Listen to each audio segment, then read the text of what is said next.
So good afternoon. Today I have with me Happy Wang, a good friend of mine, senior woman engineering leader. So Happy, would you like to introduce yourself and tell people like what you do? Yes, also my name is Happy Wang. So I currently is a senior vice president of engineering for a global company called Everbridge. So we are a public company.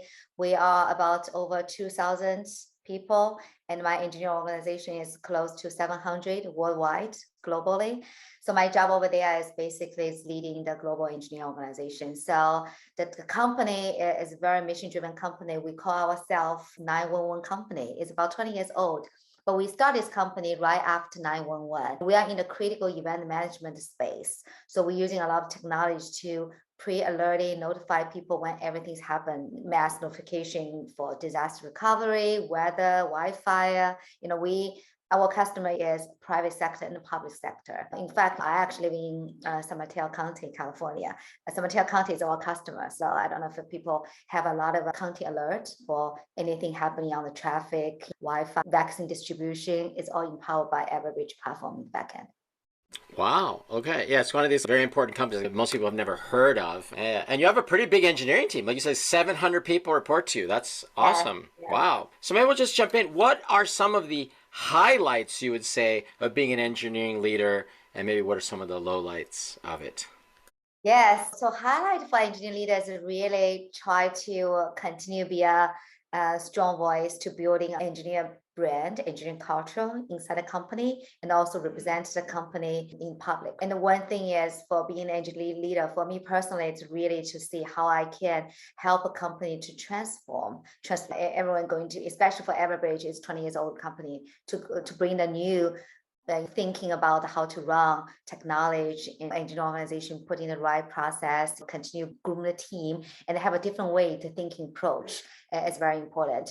And the highlights, I personally, I'm a very people focused. I love to see engineering team grow, and especially mentor those fresh graduates, junior, middle level people to see how they accelerate their career is very rewarding. And also building a strong leadership team and see how people transition from an individual be a manager, and also middle level manager, how they achieve the director, executive level. This is also very rewarding for me because myself journey is from engineer itself, slowly transitioning in the last 20 years to the position I am today.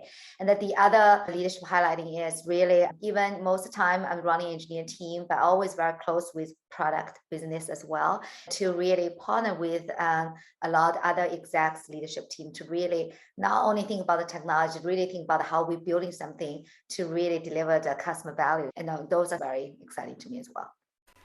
Awesome. Yeah, so you're very into people, developing people. I think that's great. I think a lot of great engineering leaders are very people focused.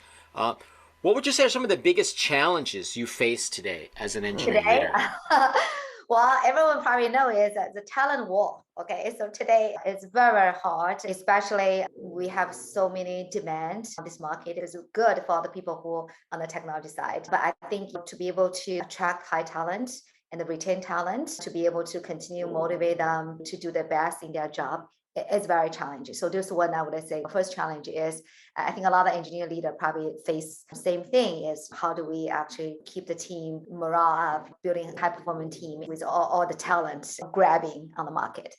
Second piece is I would say is about constantly to look at how we actually can stay competitive as a company perspective. I think the competition on the market is also super high, even for Everbridge. So we are facing a lot of new startup in the same space, right? CM for us, it took 20 years to build this company. We are a market leader, but now there was a lot of more, resilient technology, security space, critical event management become very important, especially after pandemic. We see in the last 3, 4 years, there was a lot of a startup coming.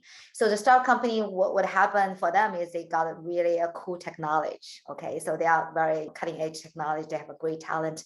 They think about digital first, mobile first, API first. They're doing a lot of AI machine learning stuff. Versus Everbridge, we actually have to transform from a slightly old technology stack. But we also have a lot of customer there. How to continue balance to grow the revenue, maintain the customer, then also start to invest in new technology to keep companies still competitive. So I think those are challenges as well. Wow, yeah, those are two very good challenges. I'm going to ask in a little bit about hiring, But just to follow up on this, do you have any advice for people who are in that situation? They have a little older company and that technology, and like you said, they're having to compete with startups. It's an interesting problem Yeah, you have, like how you yeah. approach it. So I was starting with the retain talent. I think there was a lot of temptation outside, especially for the engineer. For many years, I lead the engineer team. I think engineer team, usually engineer care about two things. The first thing is challenge problem to solve. Second thing is what kind of technology they're using. Are they cutting edge? Are they learning more? And the third piece, obviously, is the compensation, right? So the three pieces must motivate to actually have a good talent.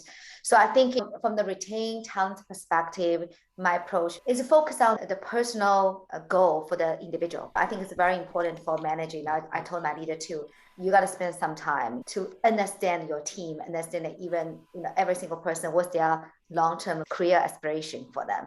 Because people coming in to work for a company, obviously we setting goal is to meet the company the revenue target, deliver product, execution, but everyone has something personally, right? They want to get out of this company in 4 or 5 years. They maybe want to move to a leadership role. Maybe they want to starting their own company one day. So I think to understand the people career aspiration and to help them to give them an opportunity within your boundary and then to help them to continue challenge them. That's a good way to retain people.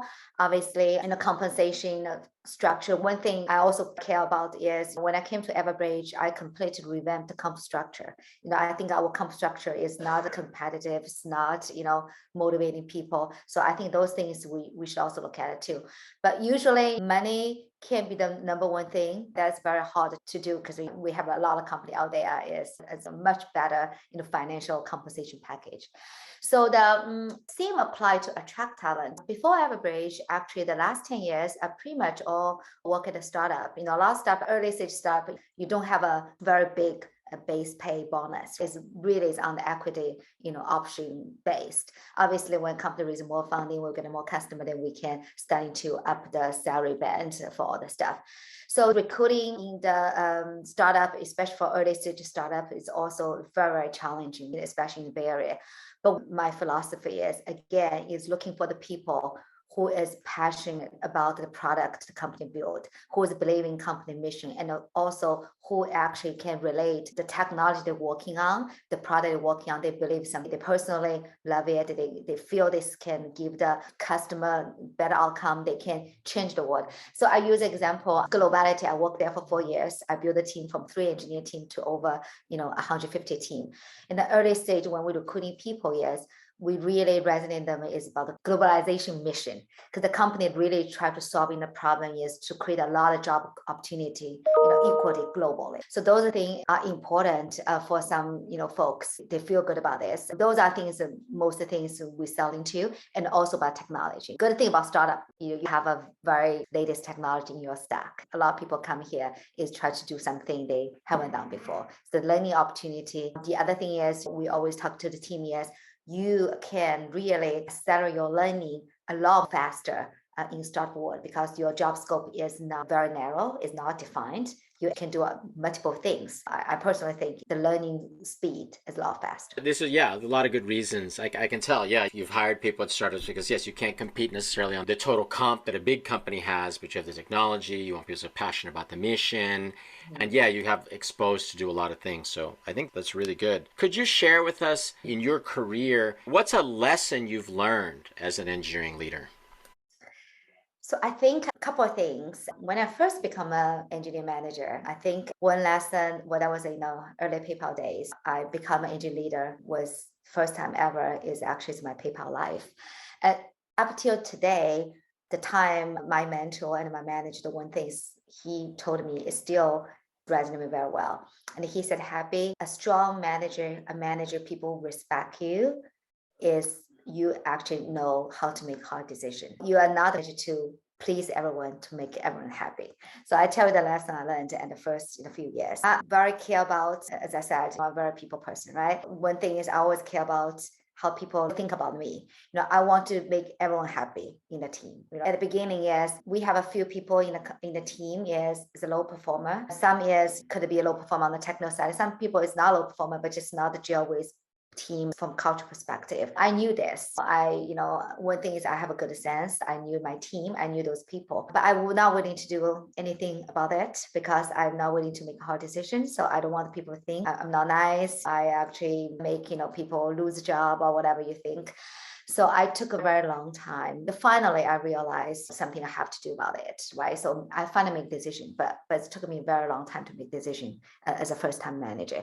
So what the consequence for that is along the way, I actually lose some respect for other people in the team because they look at the manager, the issues, but you don't want to do anything. And I actually, in fact, some top performing in my team starting to leave in company, or transfer to another team, right? So this is the one lesson I learned, and I always recall back. Now I actually teach my leadership team and mentor other leaders, especially for the young leaders first stepping to managers. That's why my mentor always told me, a manager, people will follow you, respect you, is they will see you make the right decision for the teams. And sometimes decision could be hard, but people still respect you. But it's not the people, you just want to make everyone happy and it doesn't make decisions. I think that's great. Yeah, because the other members of the team, they know that someone is not performing, and then they're like, Yeah. why haven't you done anything? Absolutely. So yeah, I was going to ask you, what's your advice for managers just starting out? But it sounds like your advice would be to be able to make tough decisions. Do you have any other advice for new managers? A lot of people that listen to Managers Club are new to management or want to get into it. Yeah, I do think it's important is to get to know your people. I think that's, one of the thing is, and I guess the other thing is, well, get to know your people. And once you get to know your people, you actually can build a lot more trust with your team. And it also help you to less micromanage. So I think the first time manager, even myself, even so funny, even today, my husband still thinks I micromanage, but I don't think I micromanage. In the early days, it is because especially if from your engineer individual become a manager, your 10 things the stuff happening is you jump in, help them to solve any problem. Because you said, I've done that before, I know how to do it, right? I remember that's also a lesson I learned during my first few years in PayPal. Sometimes we have a very tight deadline, okay, and we actually need to deliver. And I tend to, want to just jump in to do stuff with the team. Or sometimes I just sit next to them and say, are you down? What's happening? All those things. It actually add unnecessary pressure to the team. I think that's also a lesson. So one thing is I would say to ease your own anxiety, to not be a control freak, is to get to know your people. So once you get to know your people, you feel you trust them more, and then they got it, and they will be able to do themselves without, if they are obviously, if they need support, you will always be there. As a manager, you want to support your team. I think that's also advice we need, especially when you manage it. That's balance you have to manage, when to know when to let it go. I think that's great. That's just fantastic, fantastic advice. You manage a very large engineering organization. You say you have like 700 people there. So what's your workday like? How do you manage your time, meetings, all the things you have to do? Yeah.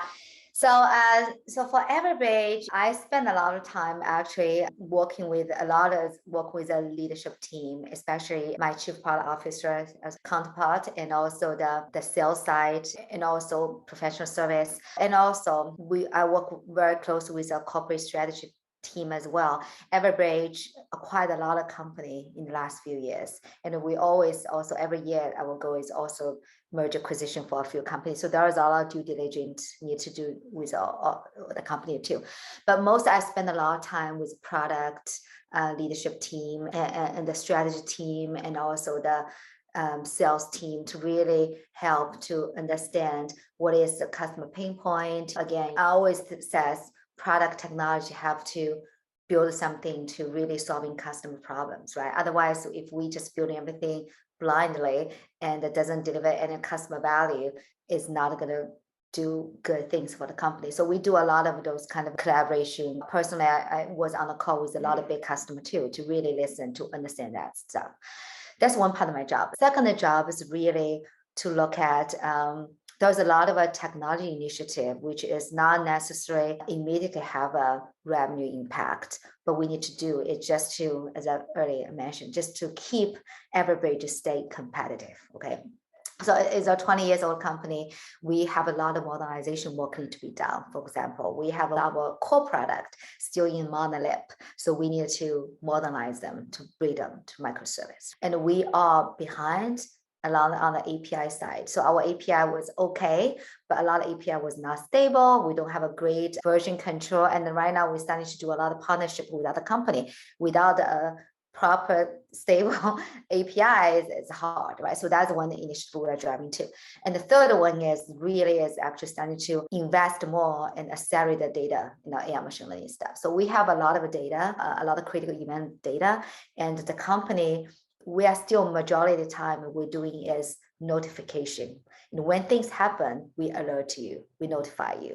But we have so much data, we really can turn this to be a forecast and pre-notify you. It will be nice, you will get those kind of forecast pre-alert, tell you you might be in danger zone, right? You might have the weather can come in, Wi-Fi, right? Instead of happening, we alert you. We need to to pre-alert you before things even happening. But there was a lot of work to be done to look at all the historic data events, how to figure out, apply what kind of machine learning models to do stuff. So those are another, spend a lot of time in the work with my engineering leadership to figure out how we actually accelerate those strategic and technical initiatives to help companies stay competitive and move to another generation, the product. The third piece is to building a strong engineer culture and the brand to really help the company to transform a little more from sales-driven. Everbridge is more a sales-driven company in the last decade, but we really want to move this to a more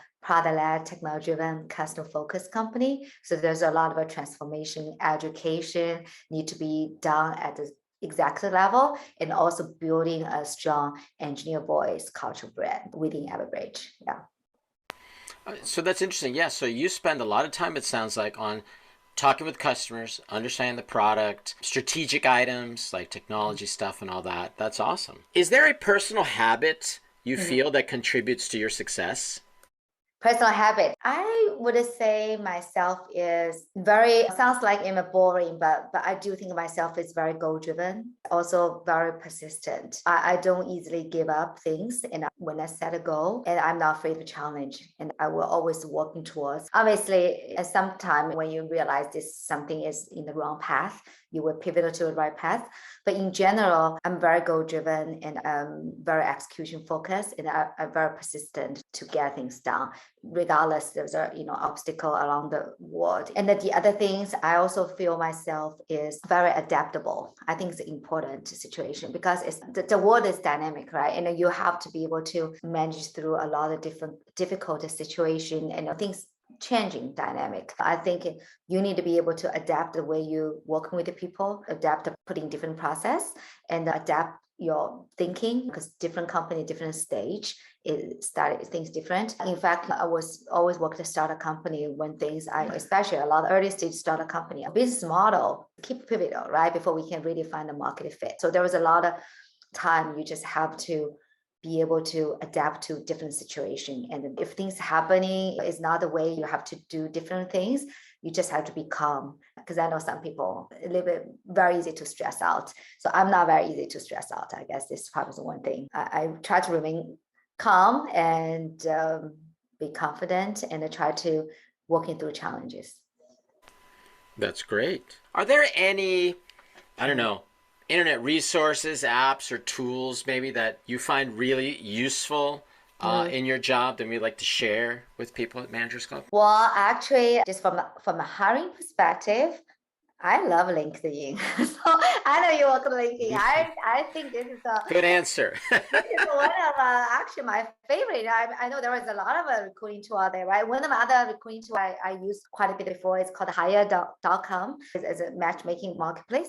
But personally, because recruiting is my passion too, I actually love recruiting. I always find a great talented engineer or leader to join a team, almost like you find a diamond, like a jewel diamond. I feel very rewarding to be able to find that person and also convince that person, right, to switch job to come and join you. So many companies, obviously Everbridge, we're large, so we actually have an official recruiting team. But a lot of startup company, when you first start, you actually don't have an official recruiting team. Your manager, usually like myself, is is heavy recruiting as well.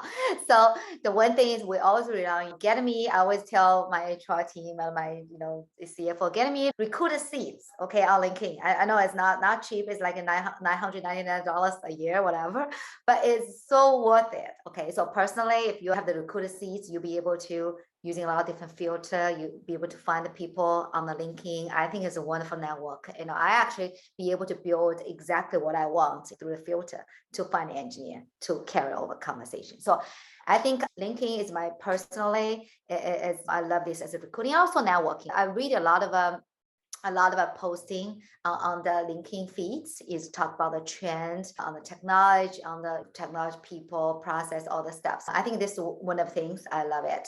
I read a lot of article people post on the Medium. So there's another one. I love it too. Again, posting things, could be technology, could be how you lead a team, manage a team, all this stuff. Medium is also the one thing I constantly read as well.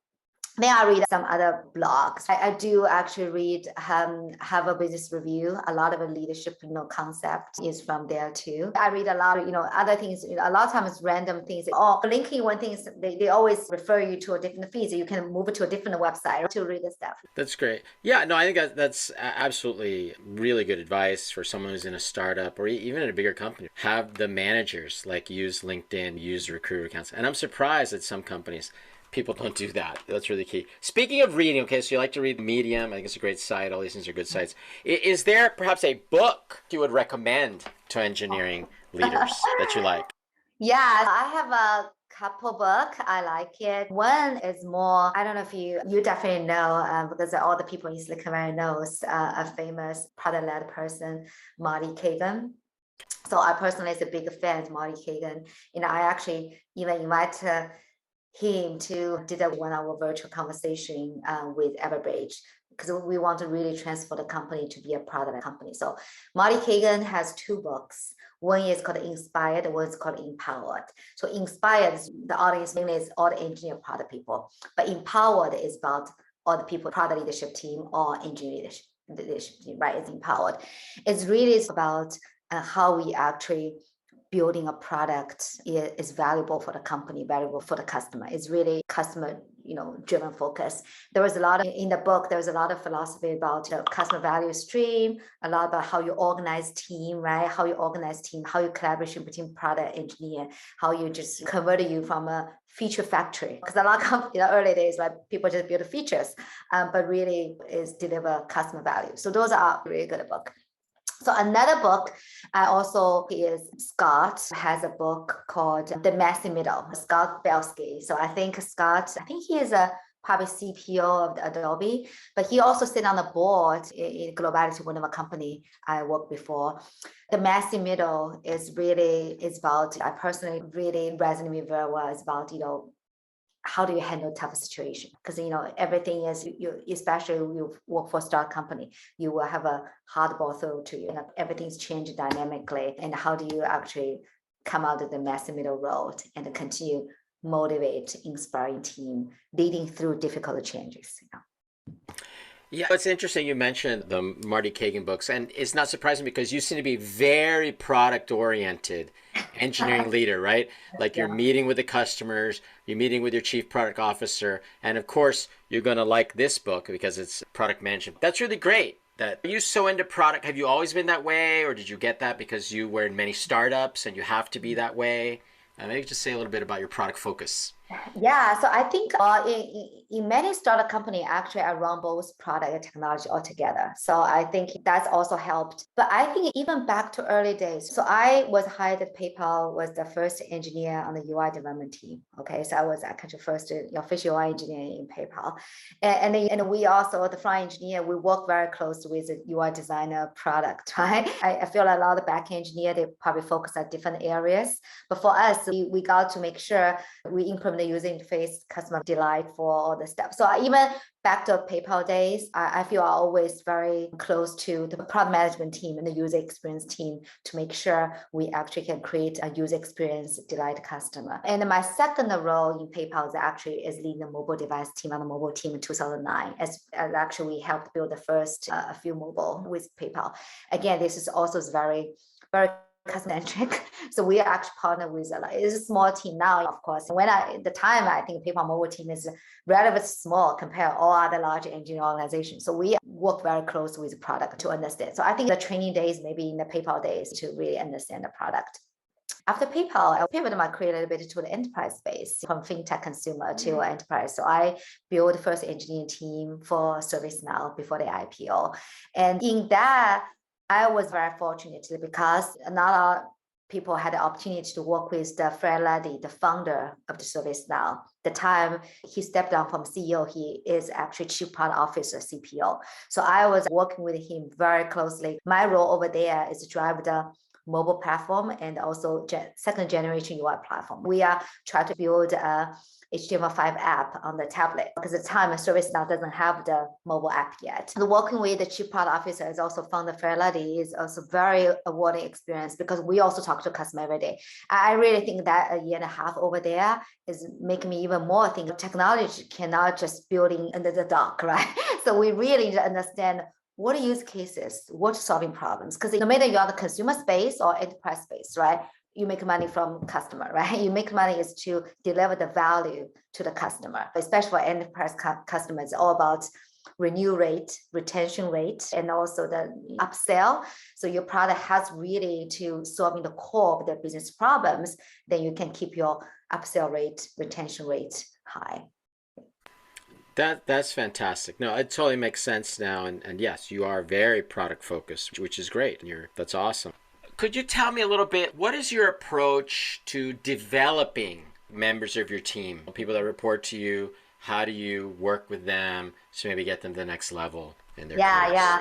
Great question. While developing people is also, there is a lot of there was some part of a leadership job I, personally not excited about. For example, if you look at the budget, how we cut the budget, but some part is I really love it. So one is we talk quite a bit about how to recruit talent, but second piece is developing people. So I know people ask me questions. Happy, when did you decide to move from IC role to first time become manager? Because there's always transition. Because when I was in the IC role, I'm also a pretty good developer. I love writing code. And it's funny, when I was a UI engineer in PayPal, I used to hold the record. I fixed like 500 bugs within 2 months. I had fixed most bugs in the team. So I love that part too. But the moment actually really I see myself, I maybe will like management job. Every time I see my team get promoted, okay, they get to next level, I feel so, rewarding. I feel rewarding more than myself get promoted. I think that moment I realized I love to develop people. I love to see people to accelerate their career to get to next level, even more than myself. Develop people, I always told my leaders, it is a collaboration. Okay, so I told our team is create development plan is not one-way street. First, you have to motivate yourself, right? Because if you just ask manager to create a plan for you, if yourself doesn't have the goal, doesn't want to achieve, it's not going to work. Okay, that's why some companies says, well, there's an OKR goal, you need to achieve 100%. You need 100% of your team member have a career development plan. I usually don't like that approach because it's not about the goal 100%. It's about how many people they want to develop themselves. Then you're managed to help support them. So assume you have your team member, they really want to work, development plan. They want to sit down, you're happy, and here's what I want to go, and I want to achieve my career goal in next short term, term. Then I will put in a lot of time with that person to really study to evaluate where they are today and to figure out the skill gap, and then really find every single way you can to actually give them an opportunity to develop that skill. So this is something I think is a management job, because once you identify the skill gap and the people agreed you have to develop skill gap, I think it's manager job to really give them opportunity to help them to develop skill, right? Because if you don't give them opportunity to develop, they will never get there. So that means sometimes you would take a risk for your people. You will give them a task. They may not be able to right there do it, but you let them do it, because even they fail, you were there supporting them. So I did it as my manager did for me before too. So sometimes they push me and give me a task. I would say, oh, I don't think I can do it. I feel like this is way beyond I have ever done that before. But good manager will tell you, Happy, do it. No, I believe in you. If you fail, I will be there supporting you. So those are very important. So you needed to take a risk for some of your people, help them develop their key skill. And the last one is just promote your people. I using every single way to promote my team, to promote my leader, public, small audience, large audience. I think everyone needs a sponsor. Sponsorship is very important from leadership level. And then I would say last one is be honest and direct. That's my style too. And sometimes things doesn't work. You got to give them a constructive feedback in the real time, okay? Because otherwise they will never developing. I see some managers is harder to give a constructive feedback, but they will tell me, "Oh, Happy, I don't think that working." And I will first ask, "Did you tell the person? Did you give the example?" They said, no. And I also, realized that the real time is most important, because if you give a feedback a month later, it's not effective. Usually after meeting, I will put some people, "Can I give you some feedback on the meeting? Because I think you should do this way with that way." So I think those coaching ability to be able to give direct, constructive feedback is also important to developing your people. I think that's just fantastic what you said. Yes. Like I like that after a meeting or pull them aside, "Hey, can I give you some feedback?"